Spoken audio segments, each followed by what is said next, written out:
when I started to have my out of body experiences, I started asking that question for Wow. myself, like, what is reality? Is that the reality? Is this a reality? So what do you feel? Has the angels told you that this is all an illusion? Yes, basically, I've been kind of shown and guided that we are living in heaven on earth. We can live in heaven on earth, and we can have all that light is here. It's just our human minds have blocked it. And that's what I saw in my experience. And that's what they keep guiding me towards in my messages. It's like, we need to like let go of these kind of human glasses that we're wearing. We can still be human in our bodies with our minds, but like all the light is here. They see us as the light that I saw in everyone. That's how they see us all the time. And so I think they're just kind of waiting for us to like get with the program. Like, let's live into that. Cause I think they're just kind of waiting for us to realize that. I mean, I think many people are, but you know, when you look at the news and all the things going on, it seems like in a lot of ways, Yeah, far well, from that. to me, I don't see that light. I feel I can pretend that I do in a way, and I can, of course, act from love and go more into my heart. But still, I'm not seeing a light in front of people, and I think, or around people, and I think a lot of us are afraid to make things up in a way that we don't want to live in a fantasy if it's not real, because what if it's not true? I've heard many skeptics say that, well, if I don't know that it's true, why should I just make it up and pretend? Yeah. At the same time, I know our imagination is really powerful, and we can manifest through our imagination also. Now, the veil, though, is so thick. Like the veil is there, I believe, for a purpose. And then I wonder sometimes, isn't it a paradox that the angels are saying, wake up? Well, I mean, there's a veil there. If you just take away the veil, I would wake up like fully. I know, just take it away. Well, and then they took it away from me, and I was like, okay, I'm nuts. Like it's like too much. Just take the veil away. Yeah, that's a good point. I don't know. And that's part of being on the planet. I think we're supposed to get closer to our hearts. And I think it's important to question, you know, you really don't want to be taken in by something that's false. And I think that's important as someone on the spiritual journey to really trust your own experience and trust what you know in your heart. And I think that's kind of going to be the best way to navigate, because you know you might not see the light, but I don't have beautiful out of body experiences. I would love to have one of those. That's really cool. I've tried. Maybe I will. So you know, we all have different gifts and abilities, and I think we can just share them in a way that uplifts all of us. You know, like it's like pieces of the puzzle. You know, when we tune into our hearts. So yeah. Could you speak a little bit to healing? Like you wanted to heal all the way. Do you think we can fully heal and recover from anything, like in one incarnation? Oh, in one, I don't know. About the incarnation, I'm not sure. I don't know if I've been like gearing up for this for many lifetimes, you know. But I do think if you have an intention to heal, like the angels, the divine, whatever you want to call it, they are there. They're going to help you, because that's like honoring your inner heart. That's why we're here, or that's why I think why we're here. So I think I was able to heal because I just felt like my life wasn't going to work. My life was not working, and I needed to really heal. And I don't know, when I said I want to heal all the way, it was like no one knew I'd done that. I was still living a human life, but my life just started showing me different things and bringing me different things. So I do think we can heal. I think it's possible to heal. But even though I had this beautiful experience and I've done so much healing, I still work on things like forgiveness. I still get thrown different situations I'm navigating and healing through. It's like I have kept thinking I was going to be done healing. Like I remember being 25 before my STE, spiritually transformative experience, thinking like, gosh, this is great. I've really healed all the way. I'm totally done healing. This is awesome. I'm done healing. And it was like, no, like every year it's like, oh, there's like more I can heal. But you know, the more we heal, the more I don't know why. I think it's just my life. I'm supposed to be healing all this stuff. Maybe not everyone has to do that.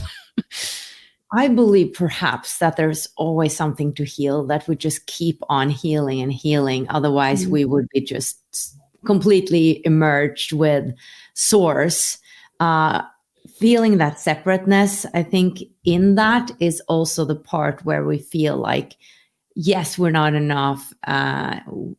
We are we're feeling that aloneness to some degree and separateness that makes us doubt, that we're fully lovable, all that. I think there's very few people that feels like they love themselves 100%.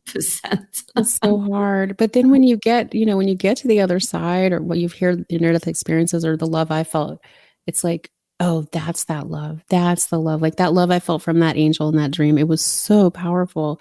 That's how much the divine loves us. It is wild. I mean, and it's like almost like it is hard to know it unless you've had an experience like that. I wouldn't believe any of the stuff I say if I hadn't have had my experience, but it was like so real.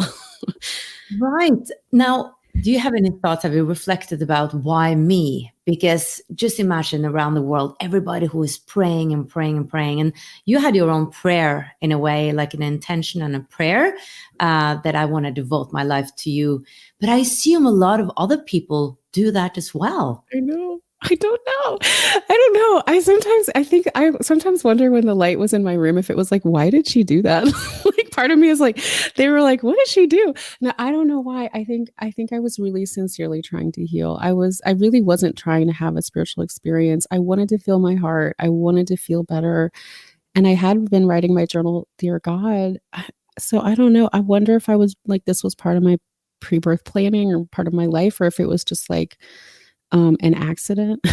I mean, I know in the spiritual world, like accidents, they say aren't real. Nothing's an accident, but I do feel like I wrote that. My personality feels like I wrote that by accident. Maybe my soul doesn't, but I don't know why that happened. I don't know why. And I wish that it could happen to everyone. And sometimes I think it's because I wanted to be of service.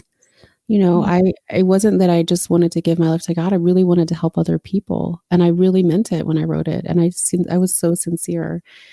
So I don't know. It was such a wild thing to go through that, it's why it took me so long to talk about. I mean, it's been almost 20 years. It's like, just took a while because it was so big. So. Well, to me, it makes sense that we have different agreements, different contracts, and different things that we're going to experience and learn. And if a soul wants to experience being an atheist, not having any sign of like divinity, that's what they perhaps want to experience. And that's their soul contract. Yeah. That makes sense to me. Yeah. I think it makes sense too. And, I also think that because of my trauma, I was opened up to a spiritual reality. Like, I was told, when the physical world doesn't take care of you, the spiritual world does. And so it's like, I was really gone through, and I was like opening up to a spiritual side because I wasn't really in my body, in a way I was really dissociated. But it's like, I was already seeing that. So I'm wondering, maybe some people are devoting their lives to God and all that stuff is happening. They're just not really seeing it. Maybe there are there are the angels around them and us and you and everyone. And there is a light, but they're just like, they haven't like been so traumatized that they're seeing it, So I wonder about that too. Right. Yeah. So did you lose all the experience and the feelings, or is it still there? Do you still see angels? Do you still see light around people? Yes. Okay. So when it ended, it was really like, it pulled back so much, and it was like, basically like, you go figure this out. And for a while, like God had done, or the divine had done so much for me and really just come in and taken over my life in a way. So after it was like, I had to learn to do my half of it. I had to be an active participant, which took me a while. For a long time, I just thought God had disappeared. I would cry in my room by myself. No one knew I was doing that. And I would hold my hand out for the angels to hold it. And I could feel the angels holding my hand. It was like a warmth around my hand because it was like all I could feel. And then over time, I started to realize like, oh, I can do this too. So I was still seeing light. I was still like randomly helping people when they like saving people from suicide, like twice right after my experience ended. Like I would intercept a potential suicide and the person would live. Just like little things like that. But it was like, that was when I was tuning in. Then there was a time where I stopped trying because I thought I made all that up. None of that's real. I'm going to ignore it. And then I was not tuning in. I was not trying to feel God. I was like, and that's when my life was not as great. But so now, over a decade later, I've learned how to connect. The angels were always there. It was just learning how to connect in a way that was connecting at via my human and spiritual self to them. So I do see angels. Some I hear them when I do my readings. They'll get really close to me when I invite them in for a reading or a message, and that I know what it is because of my STE. I know what the angels felt like then, and so I feel that same energy, and I'm able to share what I hear. I have psychic dreams. Even the years I was like, I made up that whole experience. That was not real. I was still having psychic dreams. So like that was still happening. I see light around people. I see the love in people. That was what was really interesting after that dream with the angel who I thought was going to be like my real life boyfriend. I would like go, I would like go on dates and I would like look in people's eyes and I would see the light in them from that same angel. It was like the same light. I was like, is everybody the person from the dream? Because I could just see the light inside of everyone, like within their, like as I looked into their hearts or their eyes and could see their hearts. So that's always been with me since. That's how I do a lot of healing, is that I see past any crud that somebody has over them and right into their love. And it's almost like I don't have to do anything but see that in them, and it like frees them. So To watch the full video, click the link below, and I would love it if you would subscribe to my channel.